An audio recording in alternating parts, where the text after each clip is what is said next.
15 mind-blowing facts about the Netherlands that'll leave you speechless.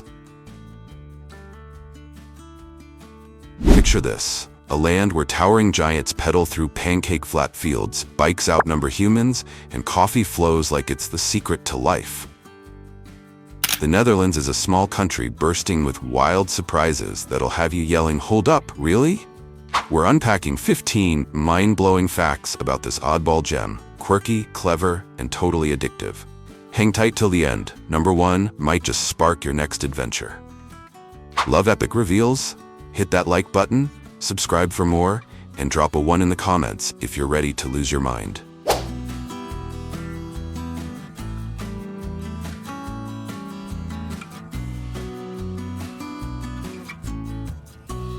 The lowest country on Earth compared to sea level. Did you know a quarter of the Netherlands is below sea level? That's right, 26% of its land and 21% of its 17.5 million people are living lower than the fish. Nestled smack in the heart of Western Europe, this country's got a VIP spot. Germany's a quick drive east, Belgium's just south, and France is a hop away by train. It's a trade and tourism goldmine. But here's where it gets wild. Instead of letting the North Sea swallow them whole, the Dutch said, "Nah, we've got this." They engineered a mind-blowing network of sea dikes, canals, and pumps, so advanced that UNESCO slapped a human-made wonder label on it. We're talking centuries of battling water. Some areas, like the Flevopolder, are a full 5 meters below sea level. That's reclaimed land, folks, stolen straight from the ocean's grip. No towering mountains here, but it's a green paradise. Think endless fields, tree-lined roads, and those iconic tulips popping everywhere. Oh, an eco-obsession? The Dutch live it. Recycling, biking, you name it. Language bonus, Dutch is official, but over 90% speak English like pros. Top 3 globally for non-native speakers. And get this, on just 41,500 square kilometers, smaller than some US states, they're the second largest agricultural exporter worldwide, pumping out vibrant tulips, juicy tomatoes, and crisp apples. Could you handle life below the waves? Drop a 15 in the comments if you'd risk it, or 15B if you'd rather stay dry. This tiny nation's basically flexing on the ocean like, water? I laugh at water. Share this if you think the Dutch are low-key superheroes or mad scientists.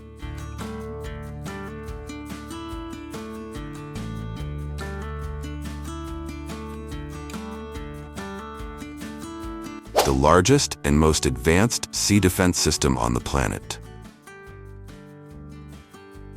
Living below sea level isn't for the faint-hearted. It's borderline insane. But the Dutch? They didn't just survive. They turned the sea into their personal playground. Say hello to the Delta Works, often called the 8th wonder of the modern world. This isn't some basic wall. It's a futuristic fortress of bridges, storm surge barriers, and smart gates that snap shut when the sea gets feisty. The star of the show? The Meislenkering, 2 massive steel arms, each longer and heavier than the Eiffel Tower tipped sideways. When a storm rolls in, these robotic giants swing into action, closing off the waterway in minutes. Oh, and it's so colossal you can spot it from space. NASA vibes, anyone? But that's not all. The Oosterscheldekering, another gem, stretches 9 kilometers with 62 sliding gates that adjust to tides like a living machine. Some dikes double as highways. Imagine cruising over a wall that's holding back the ocean. Built after the 1953 flood that killed over 1,800 people, this system's a national flex of Dutch grit and genius. Tourists flock to see it, snapping pics and biking along the paths. And they're not done. Climate change, rising seas? The Dutch are already upgrading with AI-powered sensors and flood-proof designs. Want to see these gates transform live? Comment 14 for a bonus clip link, or 14B if you drive across one. The Dutch didn't just beat the sea, they turned it into a tourist trap and a sci-fi movie set. Hit that share button if you think this deserves its own blockbuster.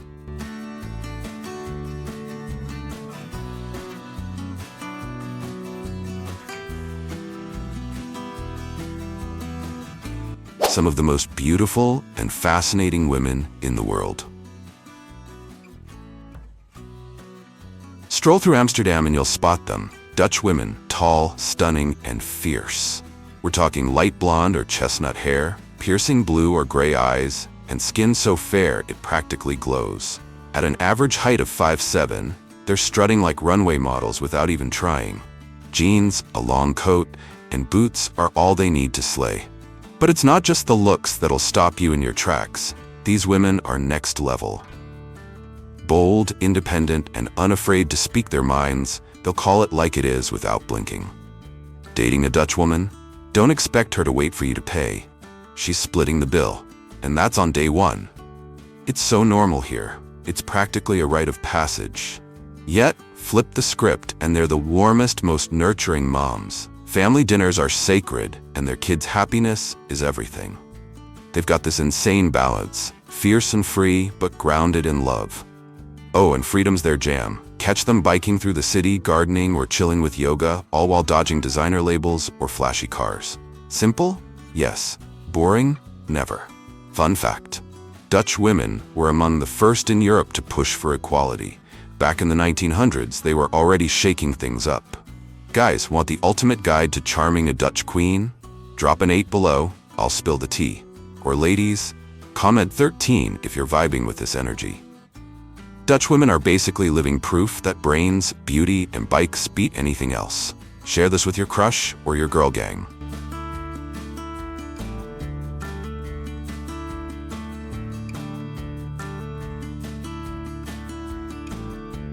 Coffee is a part of life. The Dutch guzzle 4 cups of coffee a day. That's right, they're in the global coffee drinking elite. But it's not just about staying awake, it's a full-on lifestyle. Every day at 10 a.m. or 3 p.m. they hit pause for coffee time. Picture this: friends, co-workers, or even strangers gathering over a steaming cup of black coffee. No sugar, no foam, just pure, strong goodness. No rushing, no phones, just real, unfiltered chats. It's so chill, it's like stepping back to a simpler era. Think 1950s America, but with better bikes. And the vibe? Pure connection. Invite a Dutchie for coffee, and it's not casual. It's a sign you're in the circle. But here's the twist. Walk into a coffee shop expecting a latte, and you'll get a shock. These spots sell cannabis, not cappuccinos. It's a Netherlands classic, and tourists trip over it every day. Coffee's so big here, they even have a saying: koffie verkeerd, wrong coffee, for when you add milk. History buffs, listen up. The Dutch were coffee pioneers, smuggling beans from Yemen in the 1600s to kickstart Europe's obsession. Coffee addict? Comment 12 if you join Coffee Tide, or 9 for the wild coffee shop scoop. 4 cups a day and weed on the side? The Dutch are caffeinated chaos lords. Tag a coffee fiend who'd thrive here.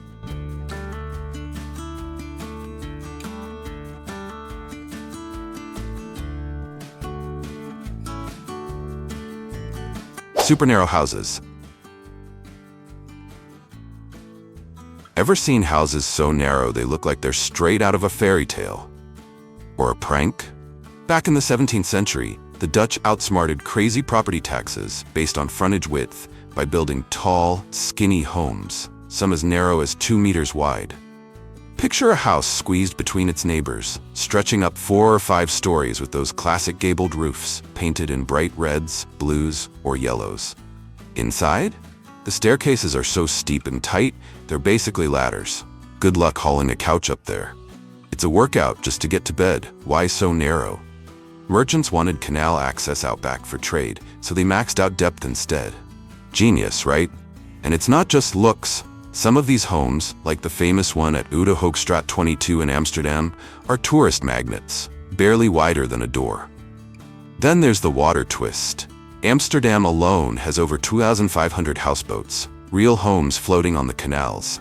We're talking cozy barges with flower boxes, tiny kitchens, and even Wi-Fi, bobbing gently as bikes whiz by on shore. It's peak Dutch, practical, quirky, and a little wild. Could you live in a skinny house or a houseboat?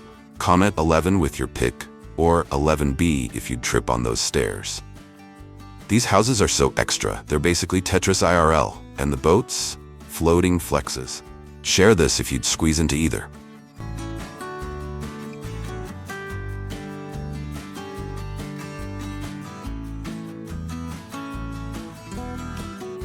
country with the highest bicycle-to-person ratio in the world.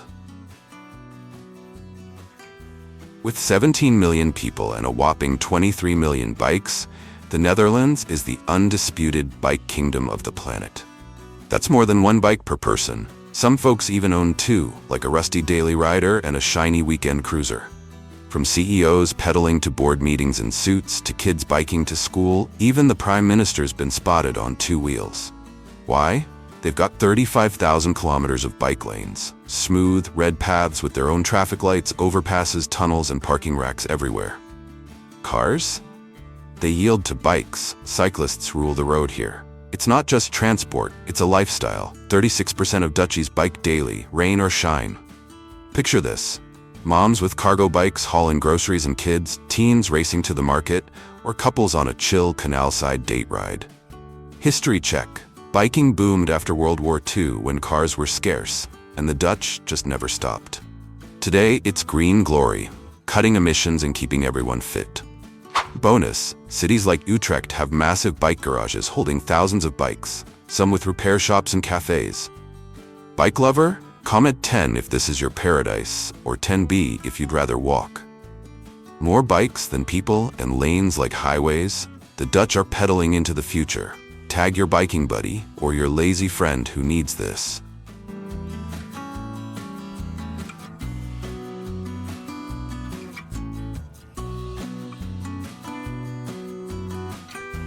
Life in Amsterdam. Amsterdam's got more canals than Venice, 165 of them, crisscrossing the city like a watery maze. It's so iconic, UNESCO stamped it a World Heritage Site. Cars? Forget it. Cops here zoom around in boats, chasing tipsy tourists floating astray after too many beers. And get this, every year, around 15,000 bikes end up in the canals. Yep, there's a legit job called bike fishing, where crews haul them out with cranes. By day, it's a party. Festivals turn the waterways into a flotilla of boats, blasting music, serving food, and dancing under the sun. Come nightfall, the vibe shifts. Cozy brown cafes light up with warm golden glows. Think wooden tables, frothy beers, and locals debating life over a slow pint. Or go romantic. A canal cruise with white wine, twinkling lights bouncing off the water, and stories of old Amsterdam whispered by the boat captain.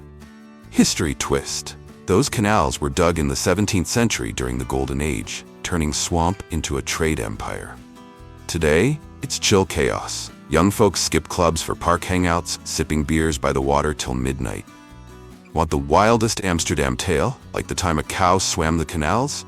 Drop a 9 below, or 9B if you'd cruise those waters. Cops in boats, sunken bikes, and floating parties? Amsterdam's unhinged and we love it. Share this chaos with your wildest friend.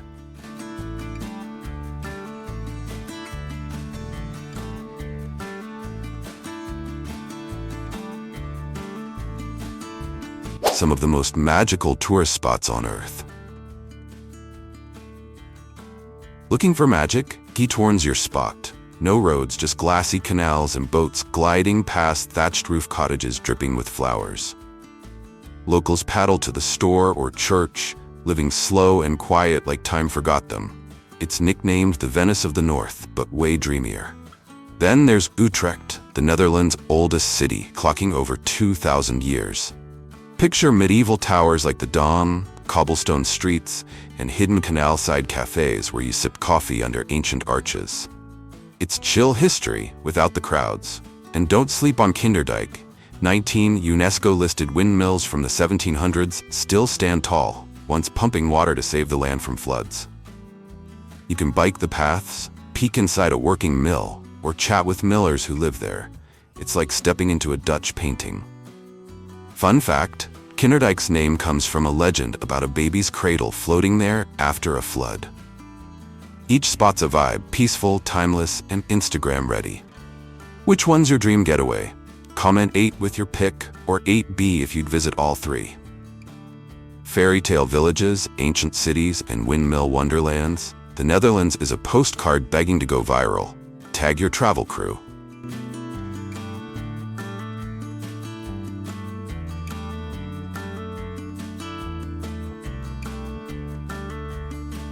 living among the tallest people on Earth. Dutch men average 6 feet, women 5'7", officially the tallest humans on Earth.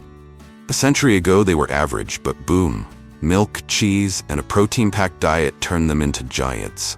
Scientists say it's also genetics and top-notch healthcare. But whatever it is, it works. Everything's built for height here. Kitchen counters hit your chest, door frames loom overhead, and beds stretch past 2 meters so your feet don't dangle. Tourists from shorter nations, like Americans averaging 5'9" for men, joke about tiptoeing to reach stuff or feeling like kids next to Dutch women in heels. Shopping's a saga too. Extra long jeans and size 13 shoes are standard stock. Kids grow fast. By age 10, they're towering over peers elsewhere. And it's not just height, they're fit. Biking and fresh air keep them lean. Picture a nation of friendly giants pedaling through tulip fields. It's surreal. Taller than a Dutchie. Comment your height in 7 or 7B if you'd feel tiny here. Giants on bikes in a flatland fantasy? The Netherlands is living proof size matters. Share if you're shook or short.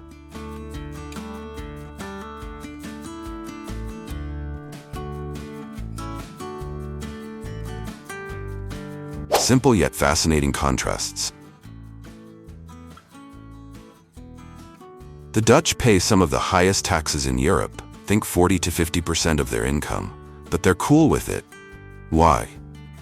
They skip the flashy life, no obsession with Gucci bags or Teslas, and pour that cash into quality basics, a sturdy bike, a warm coat, maybe a solid pair of boots.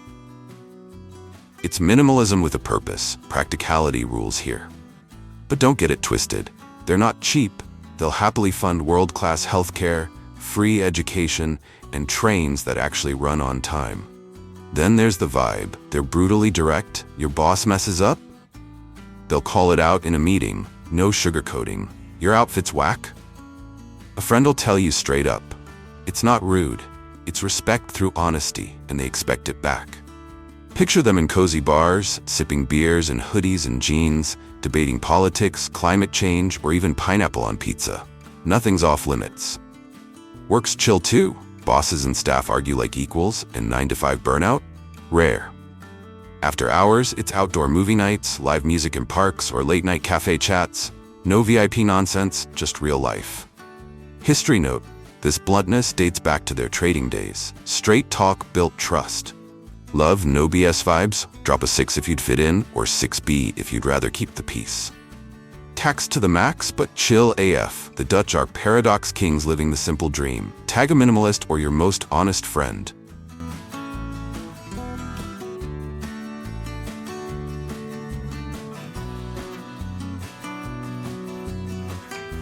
The Green Story, from the land of windmills. The Netherlands recycles over 80% of its household waste. Bins for paper, plastic, glass, even food scraps are a way of life. By 2030, every new car sold here will be electric or emission-free. Gas guzzlers are on borrowed time. And those windmills? They're not just pretty. Modern ones crank out clean energy, while the oldies remind everyone how the Dutch tamed floods. Check this. They've built wildlife bridges. Green overpasses covered in plants so deer, foxes, and even badgers can cross highways safely. It's next-level eco-love. Air so clean, kids play outside without a worry, and cities like Rotterdam are testing floating parks to fight floods and boost biodiversity. Over 50% of their power is renewable, wind, solar, you name it, and they're gunning for carbon neutral by 2050. Stray pets? Almost zero. Shelters are empty because animal welfare's strict. Farmers face tough rules too. No cramped cages, just happy cows and chickens. It's a green vibe baked into the culture. Kids learn sustainability in school, and biking's the norm. Eco-warrior? Comment 5 if this fires you up, or 5B if you build a wildlife bridge. Windmills, electric dreams, and animal highways? The Dutch are saving the planet in style. Share this with your greenest pal.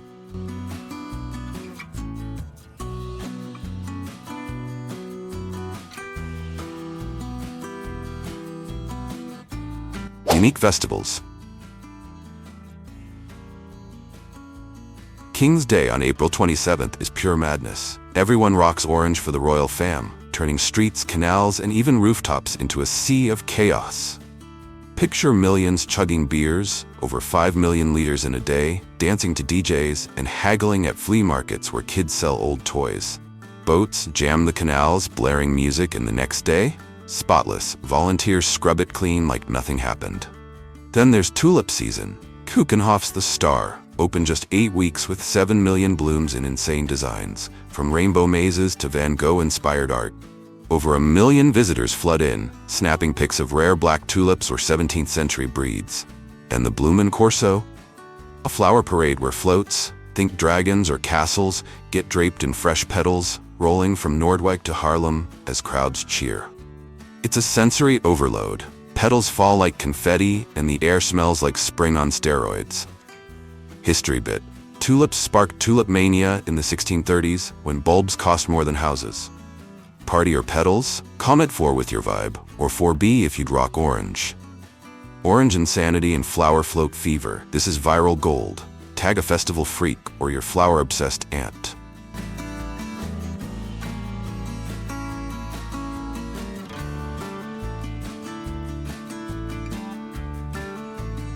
One of the happiest countries in the world. The Netherlands consistently ranks in the top 10 happiest countries. Why? It's in their DNA. Kids here walk or bike to school solo by age 4. Yep, tiny tots with backpacks, no parents hovering. It's all about independence early on, balanced with tight family vibes. Dinner together every night is non-negotiable, often with grandparents too. Adults nail work-life balance. Part-time jobs are normal, and they're out the door by 5 to bike home or hit the park. Stress? Minimal. Healthcare's free, education's top tier, and retirement's secure, so no one's sweating the big stuff. Crime's so low, they've shut down prisons. Some are now hotels or art spaces. Picture quiet villages, green cities, and canals where folks fish or read, not fight. Kids rank as the world's happiest too. Tons of playtime, no pressure, just freedom. It's all tied to their do normal vibe. Live simply, don't flex, and enjoy the little things. Equality's huge, gender gaps are tiny, and everyone's welcome, no matter where you're from. History note, this chill attitude grew from post-war rebuilding, community over chaos. Craving this happy life? Drop a 3 or 3B if you'd rather hustle. Happiest kids in empty jails? The Dutch cracked the joy code. Share this if you're jealous or booking a flight.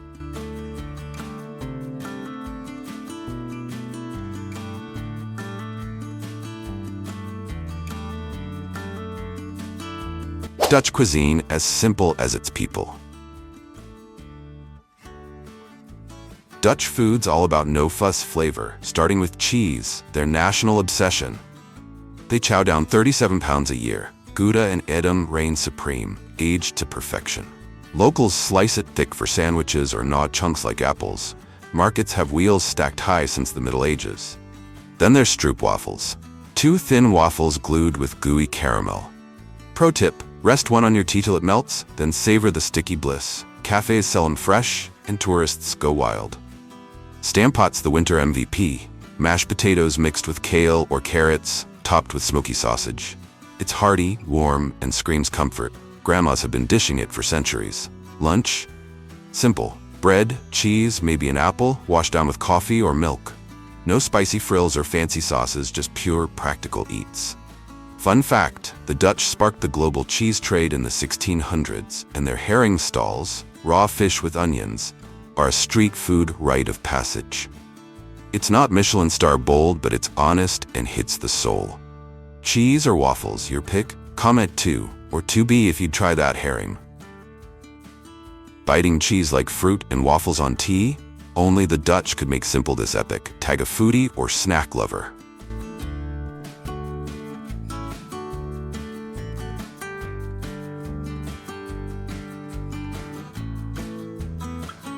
Cost of living, reasonable and manageable. Thinking of moving to the Netherlands? Here's the breakdown. City apartments, like in Amsterdam, run $650 to $1,250 a month, depending on how central you go. Suburbs or smaller towns? Way cheaper, $400 to $780 gets you a cozy spot. Utilities, electricity, water, heat, hover between $85 and $150 monthly, pretty standard. Internet's fast and cheap, $30 to $40 for high speed. Public transport? A monthly pass is $70 to $85, but why bother? Biking's king, free, fit, and eco-friendly. Groceries for one? $200 to $300 if you cook. Think bread, cheese, and fresh veggies from local markets. Eating out's chill, $10 to $15 for a casual meal, like a sandwich or fries with mayo. Gym's $40, household stuff's $100 to $150 monthly. Total for a single person in a city, $1,100 to $1,800. Outside urban zones or splitting rent, $800 to $1,100, super doable. Bonus, no car costs, bikes and trains cover you. History twist, this affordability ties to their practical roots. Live well, not loud. Moving here? Comment 1 for yes, 0 for no, or 1B if you bike it. Affordable giant life with bikes and cheese? The Netherlands is screaming your name. Share if you're tempted or already packing. And there it is, 15 unreal Netherlands facts, from sea-crushing legends to cheese-loving colossi. Did we just blow your socks off? Drop a like if you're obsessed. Hit subscribe to join our crazy crew and shout your top fact in the comments.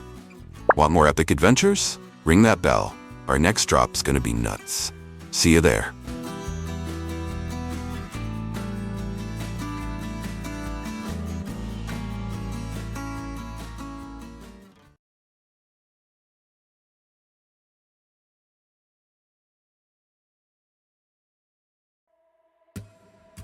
Why nobody wants to live there? Shocking.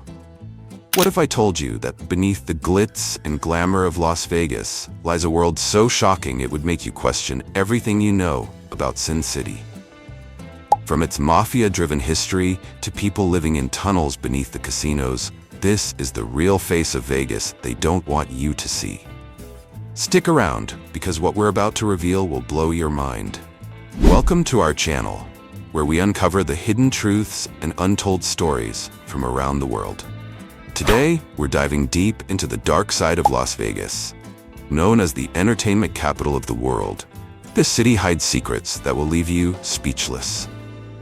From its mafia connections to the harsh realities of those who live in the shadows of the Strip, we're exposing the side of Vegas you'll never see in travel brochures. Before we begin, don't forget to like, subscribe, and hit the bell icon so you never miss our eye-opening content. Ready to uncover the truth? Let's go.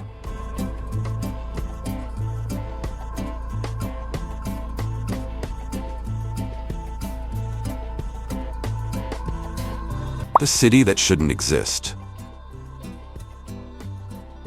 Las Vegas, now known as the entertainment capital of the world, started out as something completely different. A small railroad stop in the middle of the Nevada desert, with nothing but sand and rocks. In the early 1900s, Las Vegas was nothing more than a barren, lifeless stretch of desert. The idea of a city even existing here seemed impossible, but that all changed when the Hoover Dam project was announced. A massive construction project in the middle of nowhere, it promised to bring water and electricity to a thirsty, resource-deprived region. For the workers constructing the dam, life in the Nevada desert was grueling. With temperatures often exceeding 110 degrees Fahrenheit, they endured the harshest conditions. Yet, they weren't just building the dam, they were laying the foundation for a city that would transform from dust into an oasis of lights, noise, and ambition. As the dam was completed in the 1930s, water was funneled into the desert, making it possible to sustain human life and eventually a bustling metropolis. But what turned this city into one of the world's most famous entertainment hubs wasn't just its access to water or electricity. It was the emergence of something more unexpected: organized crime.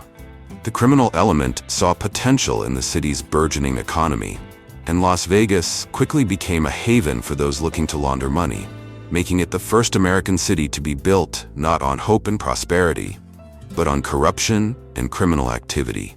The combination of newfound resources and mafia connections allowed Las Vegas to grow rapidly, transforming from a lonely outpost to a sprawling city where dreams were made and often shattered.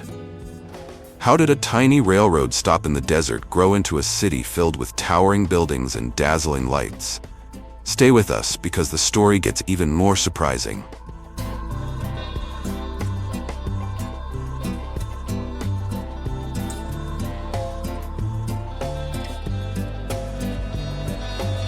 The Mafia's Playground.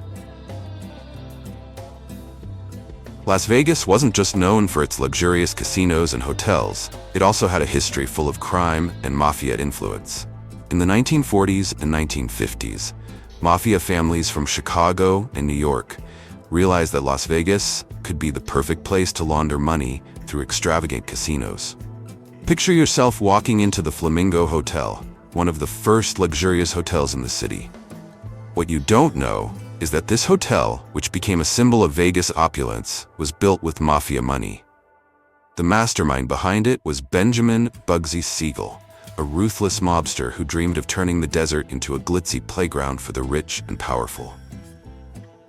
But Bugsy's dream was cut short when he was assassinated in 1947, before he could see the full realization of his project. The mafia's influence didn't end with Siegel's death.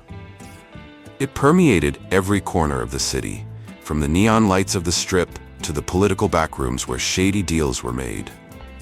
Las Vegas quickly became a playground for criminals, a city where organized crime controlled everything. Casinos were used not just to entertain, but to launder illicit money, with the mob taking a cut of every dollar that flowed through the gaming tables. Law enforcement and politicians were in the mafia's pocket, turning a blind eye to the rampant corruption in exchange for a share of the profits. The mafia's grip on Las Vegas remained firm for decades, shaping the city's development and its reputation. Even as the 1960s and 1970s brought greater scrutiny to organized crime, the mafia's legacy could still be felt in every casino and every backdoor deal. Did you know that to this day, the mafia's influence still lingers in Las Vegas? Don't be fooled by what you see on screen. The truth is much darker.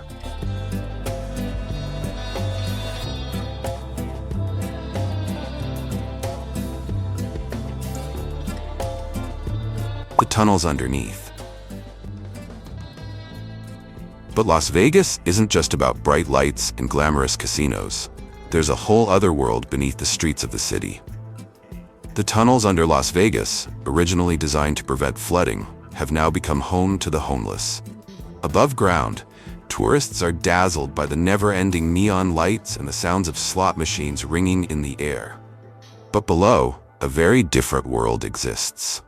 The tunnels beneath Las Vegas were originally built to manage the city's flooding problems, but over time, they became a refuge for those who had fallen through the cracks of the system. These tunnels are dark, cramped, and filthy, a far cry from the glittering Las Vegas most people know. For people like Sarah, a former waitress, the tunnels became a sanctuary after she lost her job, her apartment, and everything she had worked for. "It's safer here," she says. "It's not perfect, but it's better than being on the streets." Sarah's story is just one of many. Homeless individuals, many of whom were once successful professionals or workers in the casinos, now live in the depths of Las Vegas's underworld. These tunnels are a place where people scrounge for food, fight for space, and rely on each other for survival. There are no lights, no clean water, and often no hope. A heavy rainstorm can wash away everything they have, leaving them to rebuild from scratch. As the city above continues to thrive, these forgotten souls live in the shadows, their struggles invisible to the tourists and gamblers above them. The tunnels are a stark reminder of the price some have paid for the city's extravagant lifestyle. Can you imagine living underground while the glamorous world above laughs at you? But life beneath the surface is only a small part of the bigger, darker picture. To understand more, we need to look at the psychological games the city has perfected.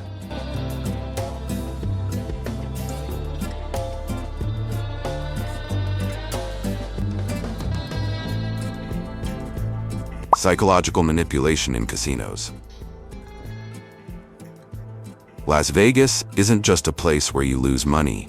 It's a place where you can lose your sense of direction. The casinos don't just rely on luck. They use incredibly sophisticated psychological tactics to keep you there and make you lose control. Picture this. You walk into a casino, greeted by the flashing lights and the sound of coins clinking in the slot machines. You feel the rush of excitement, the lure of easy money, but there's something strange. You can't see the time. There are no clocks, no windows. You don't even know what time of day it is anymore. And then you notice something else. The smell. The air is filled with a mixture of scents, designed to keep you alert and excited.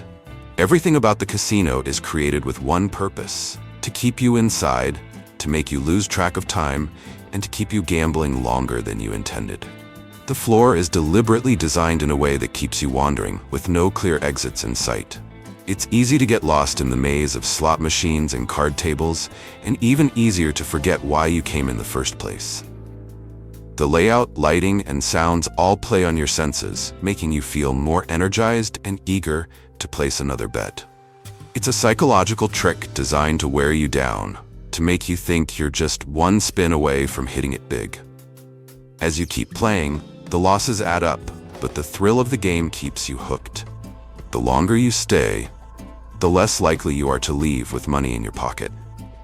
Casinos thrive on this manipulation, turning the simplest of pleasures into a dangerous addiction. The goal isn't to win, it's to keep you playing, to keep you spending, until you can't tell the difference between the thrill and the loss. Ever wondered why you always want to go back to these casinos? Do you really have control over your actions when everything around you is being manipulated? But the story doesn't just stop at losing money. Las Vegas also sells you a dream, and that dream can turn into a nightmare.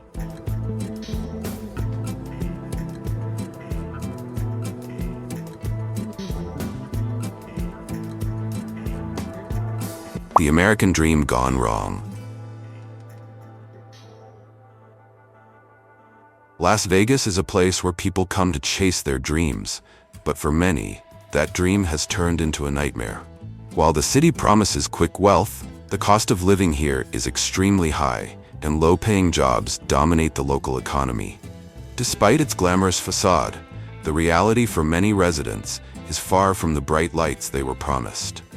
Meet John, a software engineer who once lived in Silicon Valley, a place where he had built a steady career. After years of working long hours in tech, John felt like he needed a change. He had always heard stories of Las Vegas being a land of opportunity, a city where people could turn their fortunes around.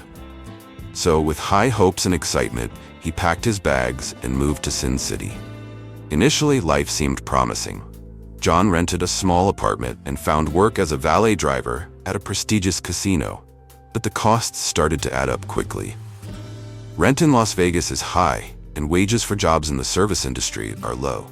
He started going to the casinos to unwind, convinced that luck would be on his side. He started with small bets, but the house always won. Soon, John was losing his savings, his credit card bills piled up, and his dreams of making it big quickly turned into a nightmare. Within months, he was living paycheck to paycheck. When he couldn't make rent, he had no choice but to move into one of the tunnels beneath the city. Living underground, he met others who had experienced the same fall from grace. They had all come to Las Vegas with dreams of wealth and success, only to be crushed under the weight of the city's harsh realities. John's story isn't unique. Thousands of people come to Las Vegas every year, hoping for a fresh start, only to find themselves trapped in a cycle of debt and despair. Many of these people once had stable lives, but the allure of Las Vegas and its promises of riches led them to gamble away their futures. The city lures people in with bright lights and promises of riches, but it doesn't warn them about the risks of chasing a dream in a place where the odds are stacked against them. Is Las Vegas the city of opportunity? Or is it really just a trap hidden beneath the glamorous surface? The shocking truth might just surprise you. But it's not just about shattered dreams. This city also faces serious security and environmental problems that make life even harder for those struggling to survive.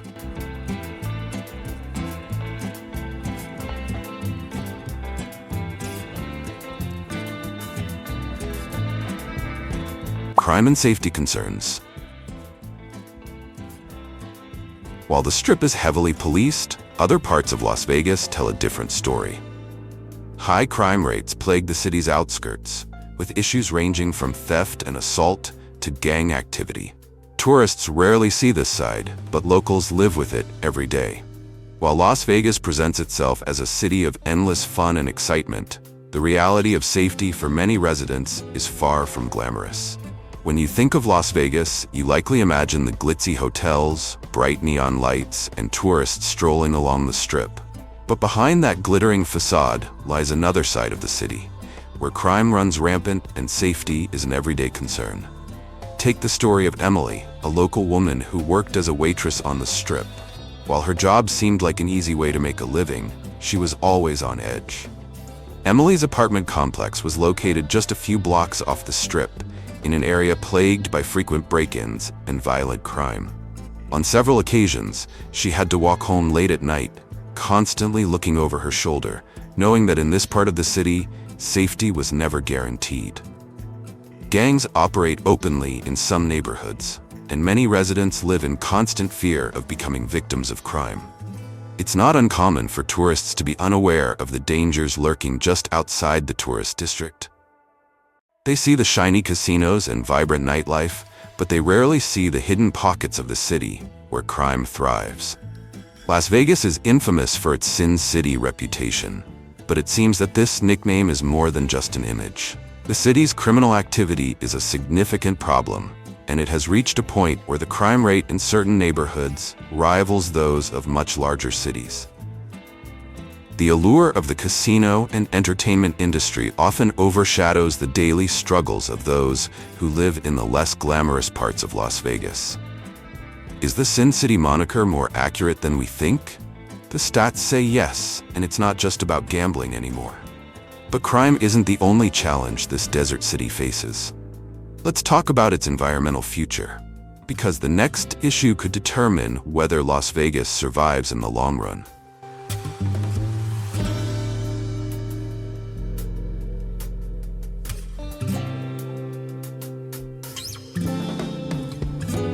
Environmental challenges.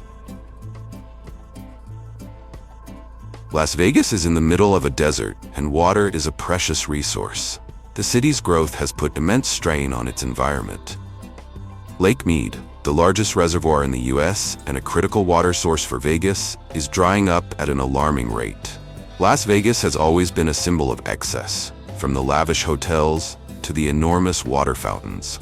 But the reality of a city built in the desert is beginning to show its true cost, and it's something residents can no longer ignore. Imagine a city built on indulgence and excess, facing the harsh reality of water scarcity. Las Vegas, a city of artificial lakes and fountains, relies heavily on the water from Lake Mead, which serves as its primary source of water. But after decades of rapid growth and consumption, Lake Mead's water levels have been dropping steadily. The once mighty reservoir is now barely half full, and the situation is getting worse with each passing year. As the water recedes, old secrets have been uncovered beneath the surface. Sunken boats, abandoned houses, and even human remains have been discovered in the lake's shallow waters. It's a haunting image that symbolizes the inevitable consequences of living beyond one's means in an environment where resources are limited. The situation is so dire that experts are warning that the city could run out of water in the next few decades if drastic measures aren't taken to reduce consumption. The city's lush green golf courses, extravagant fountains, and artificial lakes are all drawing from the same finite water source. Yet the city's growth continues unabated, with more and more people flocking to Las Vegas every year, further depleting the available water supply. Can Las Vegas survive its own excess? The answer isn't clear, and it could have lasting consequences for everyone living in the city. We've explored the hidden struggles of life in Las Vegas, from shattered dreams to safety concerns and environmental challenges. But what about its future? Let's talk about what's next for Sin City and whether it can change course before it's too late.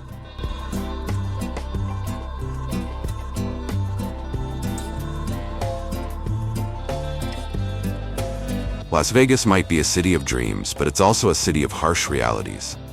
From its mafia-driven past to its underbelly of poverty and environmental challenges, the glitz and glamour mask a much darker story.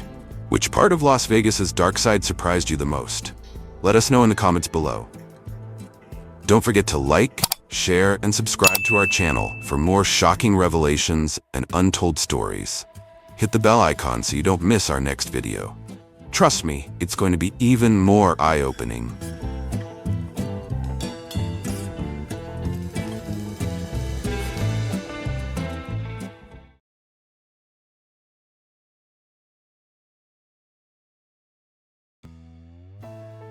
America's retail heartbeat is fading. Walmart shuttered, CVS gone. Prices through the roof, entire neighborhoods left behind. This isn't a distant issue. It's happening in towns like yours right now. And today, we reveal the 10 states at the center of this retail storm. Is your state next? Let's find out. Picture this. You pull into your usual Walmart lot and the store's boarded up overnight. No notice, no farewell, just silence. For millions of Americans, this isn't a thought experiment. It's their new reality. Once a symbol of abundance, American shopping is becoming a luxury. Groceries, sky high, prescriptions, out of reach. Even basic electronics feel like splurges. In Seattle, one mom told us, it's not just the prices, it's the panic of not knowing what comes next. Retail giants, Walmart, CVS, even Apple, are vanishing from communities overnight, leaving job losses, empty shelves, and economic deserts behind. Thousands are affected, and some states are being hit harder than others. We're counting down the 10 states spiraling fastest into this retail crisis. First up, a place once known for outlet malls and megastores, now eerily quiet. Can you guess it? Stick around. This might hit closer to home than you think.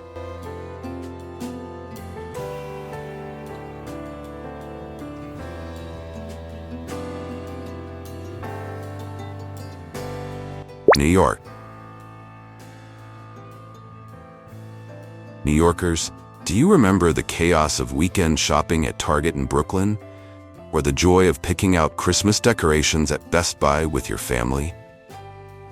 Those vibrant scenes are fading fast. In just the past year, nearly 1,000 retail stores have shuttered across the state. We're talking big names: CVS, Walgreens, Rite Aid, Bed Bath & Beyond, and even Macy's, the iconic Manhattan staple that defined American retail for generations. Now, for lease signs are popping up more than neon lights, and the silence is deafening. Have you seen empty storefronts in your neighborhood? Hit that share button and tag a friend who's noticed this too. The numbers tell a grim story. New York's retail sector unemployment rate has spiked to over 7.5%, the highest since the pandemic, according to the State Department of Labor. Cashiers, salespeople, and warehouse workers, people who kept these stores running, are now out of work, with no warning and no safety net. One former CVS cashier in Queens shared, "I worked there for 15 years. One day they told us the store was closing. Now I'm scrambling to pay rent in one of the most expensive cities in the world." Consumers are feeling the pinch too. Fewer stores mean fewer choices and skyrocketing prices. Commercial rent in residential areas jumped 11% in a single year, and New York City's cost of living is double the national average. A Brooklyn dad told us, "I'm rushing to buy jeans for my daughter before prices climb again. I used to shop for fun. Now it's a race against inflation." Older residents, unfamiliar with online shopping, are forced to travel miles for basics like food and medicine, all while gas prices keep rising. In small towns like Syracuse and Buffalo, the loss is even more devastating.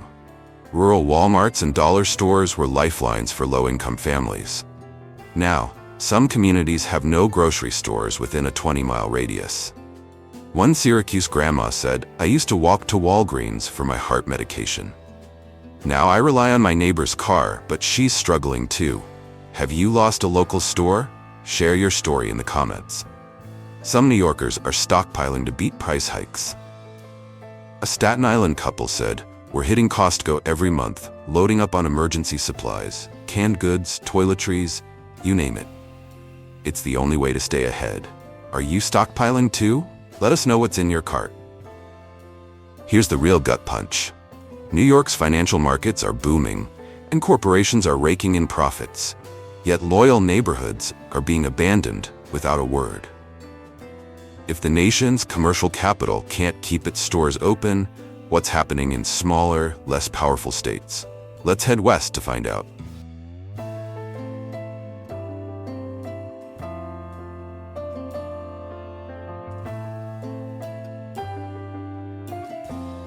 California. California was once the ultimate shopping paradise. Remember the thrill of lining up at Best Buy for Black Friday deals or hitting Macy's for their legendary sales? Cities like Los Angeles, San Francisco, and San Diego were bursting with bustling commercial avenues that fueled American consumer dreams. But those lights are dimming fast. In 2024 alone, over 1,500 stores closed across the state. Target, CVS, Walgreens, Nordstrom, and even Walmart are slashing branches left and right. Californians, drop an icon heart in the comments if your local store has closed. Let's see how many of us are affected. For many, especially in rural and suburban areas, California now feels like a retail desert. A Fresno resident said, "Our Walmart closed last year. Now the nearest grocery is 30 miles away. With gas prices, it's a $20 trip just to buy milk." The elderly, who often don't shop online, and low-income families without cars are hit hardest. A San Diego retiree shared, "I used to walk to CVS for my prescriptions. Now I wait for a bus that comes once an hour, if I'm lucky." Did you know consumer goods prices in California have jumped 9.1% in the past year, according to UC Berkeley? That's higher than the national average. Comment below. Are you feeling this price surge? One mom of 3 in Oakland broke down her grocery bill. "I spent $338 on a week's worth of food, mostly chicken, sausages, and basics. That's all we can afford, and it's not enough." She reminisced about her childhood, when her family always had fruit, snacks, and orange juice for guests. Now, a box of strawberries costs $25. "My kids don't even know what it's like to have extras." Her question haunts, would our parents have been shocked at these prices? Are you struggling to afford groceries? Share your weekly food budget in the comments. Workers are suffering too. Retail jobs, once a reliable income for millions, are disappearing.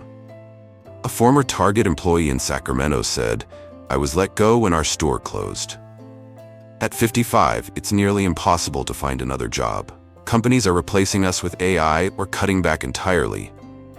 If California, the poster child of the American dream, can't sustain its retail chains, what hope is there for the rest of us? In rural areas like the Central Valley, the impact is catastrophic. Small towns that relied on a single Walmart or dollar store are now ghost towns. Local businesses, diners, barbershops, gas stations are closing too as foot traffic dries up. A Bakersfield shop owner said, "When Walmart left, my cafe lost half its customers. I don't know how much longer I can hold on." Have small businesses in your town taken a hit? Let us know.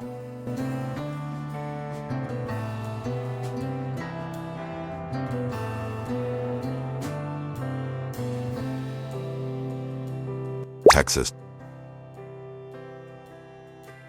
Texas has long been hailed as the mecca of shopping malls, with low taxes, affordable prices, and a reasonable cost of living. Cities like Austin and Houston are still seeing commercial growth, but beneath the surface, a troubling reality is emerging. In 2024, over 300 major retail stores closed across the state: Walmart, Walgreens, Dollar Tree, CVS, and more. Even fast-growing suburbs aren't immune. Texans, how far do you have to drive to shop now? Drop the miles in the comments, and let's see who's got the longest trip. In places like El Paso and Houston suburbs, the elderly are struggling most. A 72-year-old El Paso resident said, "I used to walk to Walmart for groceries and my meds. Now it's a 45-minute drive and I don't have a car. My kids can't always help." Without access to basics, many are forced to rely on expensive convenience stores or skip essentials altogether. One Houston teacher shared a heartbreaking story. "My students' families can't afford food, since our local grocery closed. Kids come to school hungry, and I'm dipping into my own pocket for snacks. Teachers, parents, anyone, have you seen this in your community? Share below. Rising operating costs are forcing stores to close as corporations prioritize profits over people. This means job losses for thousands of workers, cashiers, stockers, drivers, who are left scrambling. A former Walmart employee in Dallas said, "I supported my family for years. Now I'm driving for Uber, barely making ends meet." Meanwhile, food and consumer goods prices are climbing, forcing families to shop less or drive long distances to find affordable options. The ripple effects are devastating. When big stores close, small businesses, like mom-and-pop shops and local restaurants, lose customers. Neighborhoods feel less safe, real estate values drop, and community gathering spots vanish. In Lubbock, a resident said, "Our Walmart was where we met friends, grabbed coffee, and felt connected. Now it's just an empty lot." What's the heart of your community, and is it still there? Tell us. Texas consumers face a tough choice: pay high prices at remaining stores, or order online with pricey shipping fees and long wait times. Why is a state as vast and prosperous as Texas struggling to keep a can of soup or a bottle of medicine affordable? If Texas can't hold on, what's happening in less advantaged states?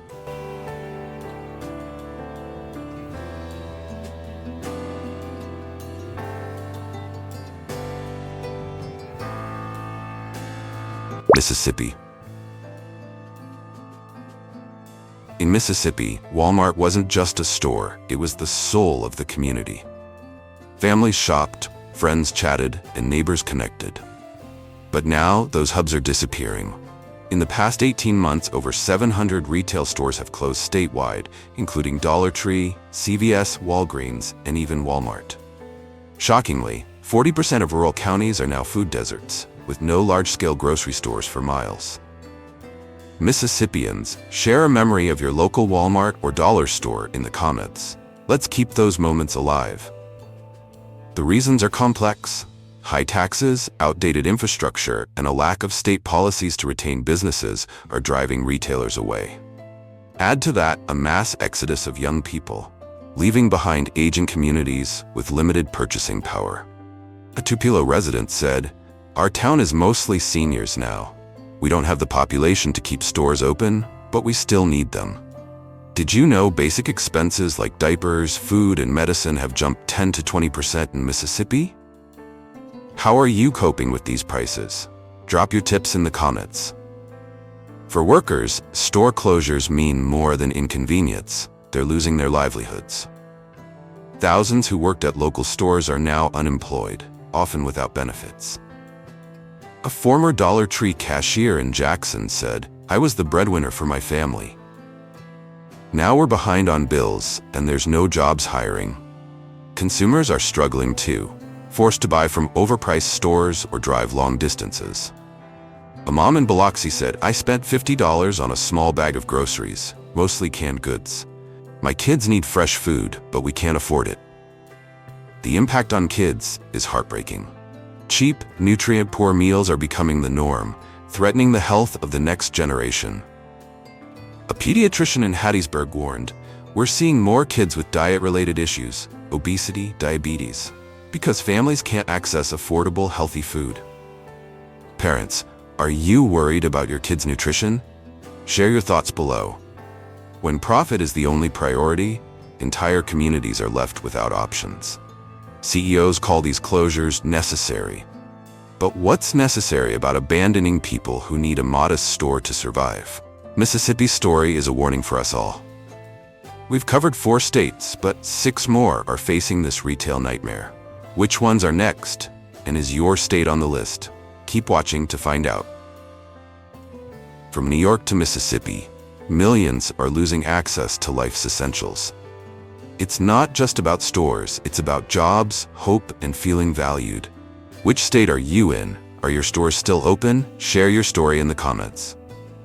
If this video hit home, smash that like button, subscribe, and share it with someone who needs to hear this.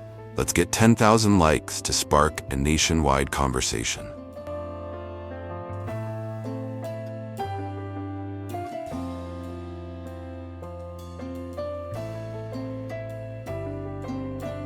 Illinois. Illinois, the industrial heartland of America, is losing its retail pulse. Walgreens, headquartered in Chicago, has closed hundreds of stores across the state, a bitter irony for a company born in the land of Lincoln. CVS, Walmart, Dollar Tree, and even Target are following suit, with over 800 store closures reported in 2024 alone. From Chicago's bustling South Side to rural towns like Peoria, the impact is staggering. Empty storefronts, deserted parking lots, and communities left grappling with the fallout. Why are stores closing in neighborhoods that need them most? Drop your theory in the comments. The ripple effects are devastating, especially for low-income families and seniors. In Chicago's Inglewood neighborhood, a former Walgreens was a lifeline for affordable prescriptions and groceries. Now residents must travel 40 minutes by bus to reach the nearest pharmacy, often paying 30% more for medications due to limited options. A Chicago retiree shared, "I'm on a fixed income. I used to walk to Walgreens for my diabetes meds. Now, I'm rationing pills to save money. It's terrifying." Have you had to make tough choices like this? Share your story below. Rural areas are hit even harder. In towns like Decatur, the closure of a single Walmart can devastate the local economy. A Decatur farmer said, "Our Walmart was where we got everything: groceries, tools, clothes. Now it's a 50-mile round trip to the nearest store. With gas at $4 a gallon, that's money I don't have." Small businesses are suffering too. A local diner owner in Springfield reported, "When Target closed, my lunch crowd disappeared. I'm barely breaking even." Here's a jaw-dropper. Illinois' retail vacancy rate has climbed to 12.3%, the highest in a decade, according to the Illinois Retail Merchants Association. That's thousands of empty stores. Are you seeing more for lease signs in your town? Let us know in the comments. Workers are bearing the brunt. Retail jobs, once a stable entry point for young people and second careers for older adults, are vanishing. Former CVS employee in Rockford said, "I worked 20 years at that store. They gave us 2 weeks' notice, no severance. Now I'm competing with teenagers for fast food jobs." The state's retail unemployment rate has surged to 6.8%, leaving thousands scrambling. Meanwhile, prices for basics like milk, bread, and diapers have jumped 8.5% in a year, forcing families to cut corners. A Joliet mom confessed, "I'm buying day-old bread and skipping fresh veggies. My kids deserve better, but I can't afford it." Illinois was once a symbol of the middle class, hardworking families, thriving communities, and accessible shopping. Now, it's becoming a symbol of abandonment. If this is happening in the heart of America, what's next?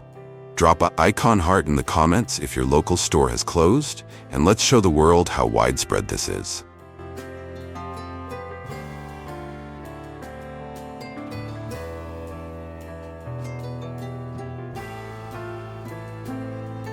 Pennsylvania. Pennsylvania's steel towns and historic cities once buzzed with life, their Walmarts, Kmarts, and CVS's serving as community hubs. But the tide has turned. From 2022 to 2024, over 700 stores have closed statewide, including Walmart, Walgreens, Rite Aid, and Dollar General. In Philadelphia, rental costs have soared 9.6%, pushing retailers out of once thriving neighborhoods. In rural areas like Scranton, the loss of a single store can leave entire counties without access to essentials. Pennsylvanians, snap a pic of a closed store near you and tag us on social media. Let's spread the word. In Pittsburgh's Hill District, the closure of a CVS left residents with no nearby pharmacy. A single mother shared, "I have asthma and 2 kids with allergies. The nearest pharmacy is a 30-minute bus ride, and the prices there are insane. Sometimes I skip my inhaler to afford theirs." For the elderly, the situation is dire. A 78-year-old in Erie said, "I used to walk to Rite Aid for my blood pressure meds. Now, I rely on a neighbor, but she's not always available. I'm scared of what happens if I run out." Have you or someone you know been affected like this? Share in the comments. Small towns are crumbling under the weight of these closures. In Johnstown, a Walmart closure triggered a domino effect. Local hardware stores, cafes, and even a barbershop shut down as foot traffic vanished. A barbershop owner said, "That Walmart brought people to our street. Now it's a ghost town and I'm next." The state's rural retail vacancy rate has hit 14%, and food deserts are expanding, with 25% of rural residents living more than 10 miles from a grocery store. Did you know Pennsylvania's grocery prices have spiked 9.2% in the past year, outpacing inflation? A Lancaster family said, "We spent $200 on groceries, mostly canned goods and pasta." Fresh meat? Forget it. What's the most expensive item in your grocery cart right now? Drop it in the comments. Retail workers are struggling to find new jobs. A former Walgreens cashier in Allentown said, "I'm 45 with no college degree. The only jobs left are gig work or warehouses, and they don't pay enough to cover my bills." With 5,000 retail jobs lost in 2024 alone, the state's unemployment offices are overwhelmed. Meanwhile, corporations report record profits, raising questions about why communities are being left behind. Pennsylvania's proud working-class heritage is under threat. Can it survive this retail collapse?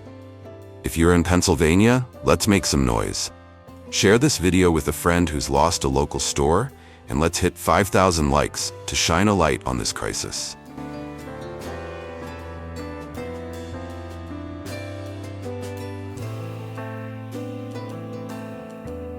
Michigan. Michigan, the land of car factories, Great Lakes, and 24/7 convenience, is facing a retail reckoning. Detroit is losing stores fastest, with Walmart, Walgreens, CVS, and Dollar Tree pulling out of low-income neighborhoods. Across the state, over 600 stores closed in 2024, leaving gaping holes in communities from Flint to Grand Rapids. Rising operational costs and declining foot traffic are to blame, but the human cost is what hits hardest. If you're in Michigan, how's this affecting you? Share your story below and let's get 1,000 likes to raise awareness. In Flint, the closure of a Walmart left residents driving 45 minutes for groceries, a brutal reality in a city already struggling with infrastructure challenges. A Flint mom said, "I don't have a car. I take 2 buses to get food, and it's not enough to feed my 3 kids. We're living on ramen and canned soup." For seniors, the loss of pharmacies is life-threatening. A 70-year-old in Lansing shared, "My CVS closed. Now, I order meds online, but shipping takes a week. What if I can't wait that long?" Here's a gut punch. 30% of Detroit residents now live in food deserts, according to the Michigan Department of Health. That's thousands without access to fresh food. Are you seeing food deserts in your area? Comment below. The economic fallout is brutal. Retail closures have wiped out 4,000 jobs in Michigan this year, hitting young workers and single parents hardest. A former Dollar Tree employee in Saginaw said, "I was supporting my daughter on that job. Now I'm on food stamps, and we're still hungry." Small businesses are collapsing too. In Kalamazoo, a family-owned bakery closed after a nearby Target shut down. The owner said, "We relied on their customers. Without them, we couldn't survive." Remember the days of grabbing a late-night snack at a 24/7 Walmart or browsing Kmart for back-to-school deals? Those memories are fading fast in Michigan. What store do you miss most from your childhood? Share in the comments and let's reminisce. Michigan's auto industry once symbolized American resilience, but now entire neighborhoods are deserted, with boarded-up stores and fading hope. If a state as gritty as Michigan is being left behind, what does that say about the rest of the country? We're not done yet. 3 more states are on this heartbreaking list. Will your state be next? Keep watching.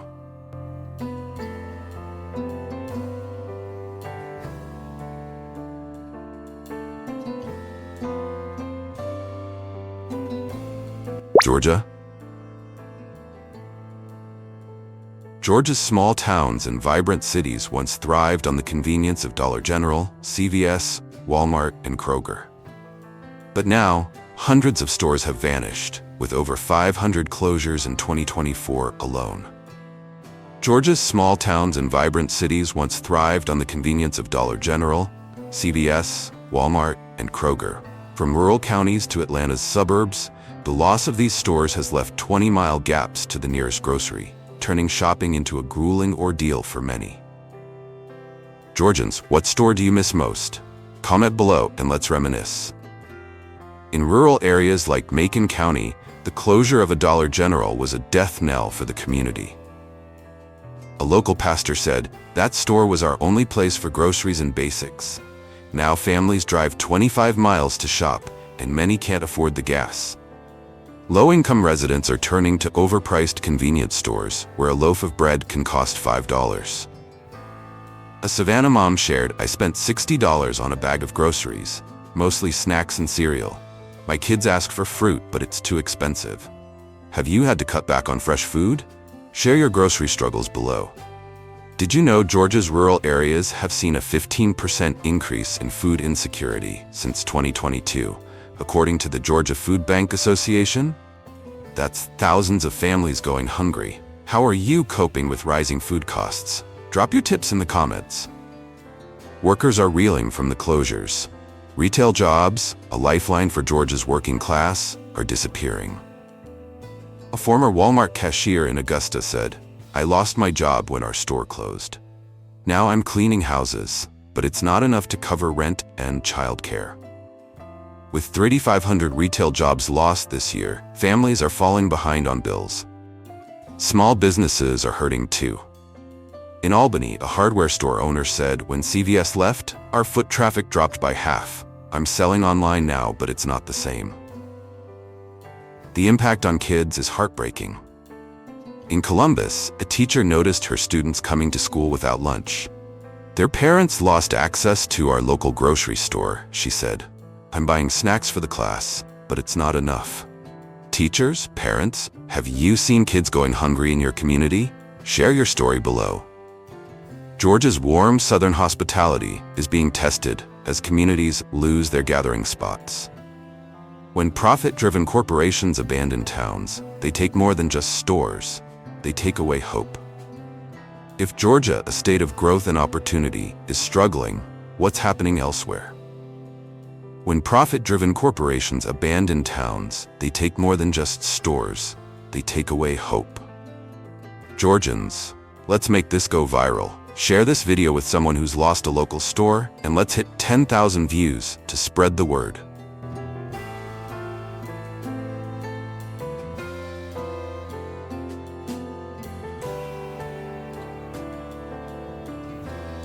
Nevada.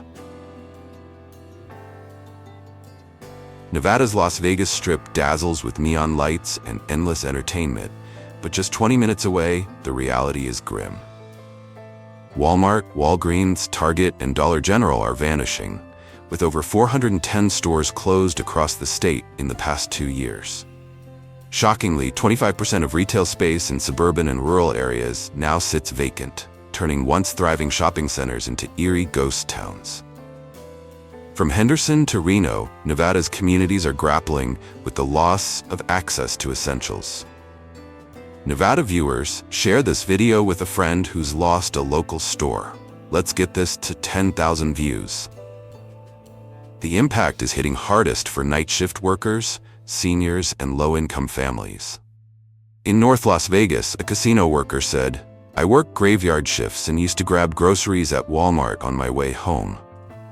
Now, the nearest store is a 30-minute drive, and I'm too exhausted to make the trip."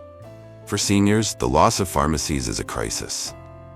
A 75-year-old Reno resident shared, "My Walgreens closed last year. I don't drive, and the nearest pharmacy is 15 miles away. My daughter has to take time off work to help me, and it's not fair to her." Have you or a loved one struggled to get medications? Drop your story in the comments. Rural Nevada is in dire straits. In towns like Elko, the closure of a single Dollar General has left residents with no grocery store within 40 miles. A local rancher said, "We used to stock up on canned goods and basics at Dollar General. Now it's a 2-hour round trip to shop, and gas prices eat up what little we save." Small businesses are collapsing too. A cafe owner in Carson City reported, "When Target left, my breakfast crowd dropped by 60%. I'm selling my business before I lose everything." Here's a stunner. Nevada's cost of living has risen 8.7% in the past year, with grocery prices jumping 10.2%, according to the Nevada Department of Business and Industry. A Henderson mom said, "I spent $150 on a week's groceries, mostly pasta and frozen meals. Fresh produce is a luxury we can't afford." What's the priciest item in your grocery cart? Share below. Retail workers are being left behind.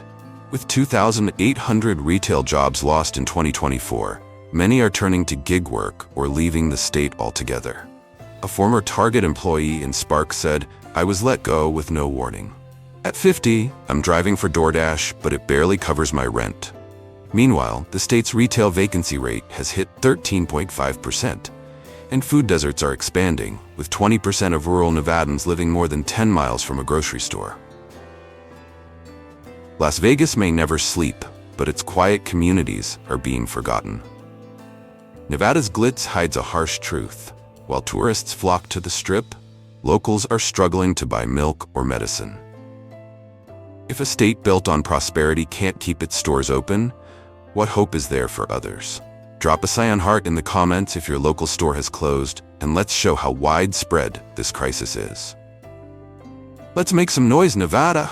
Tag a friend who's been affected by store closures, and let's hit 1,000 likes to raise awareness.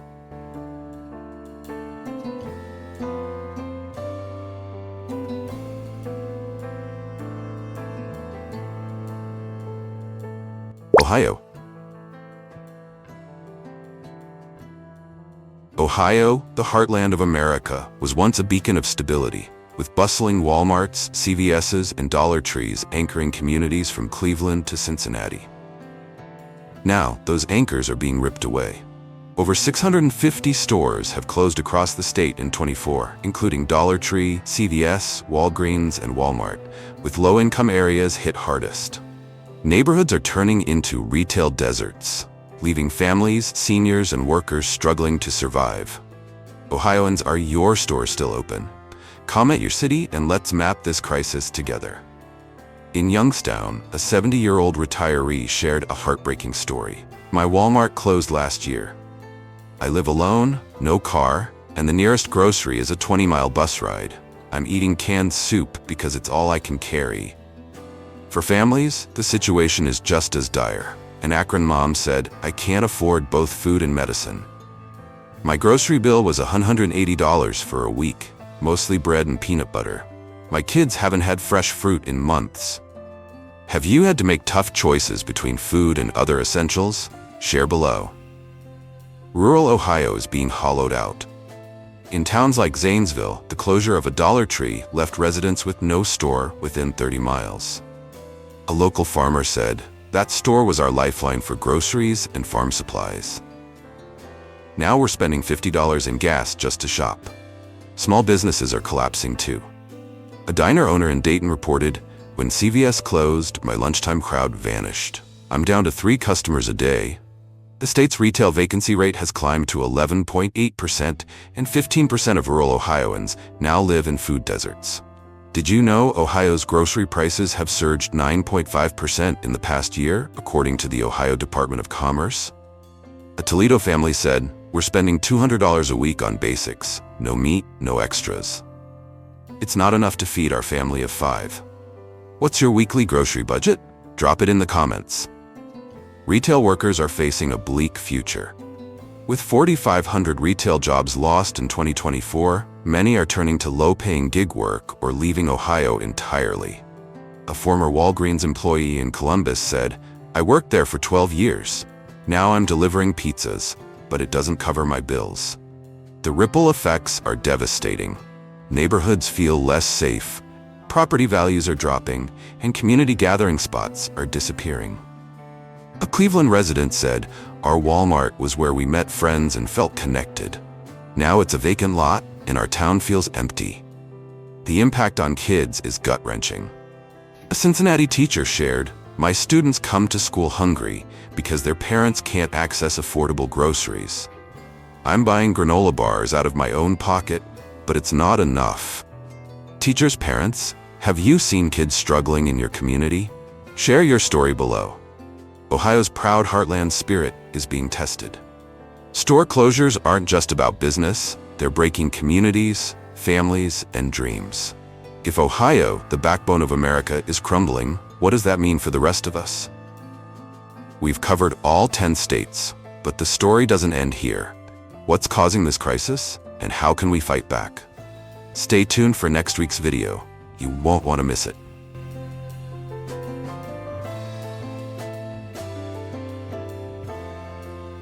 From New York to Ohio, millions are losing access to life's essentials.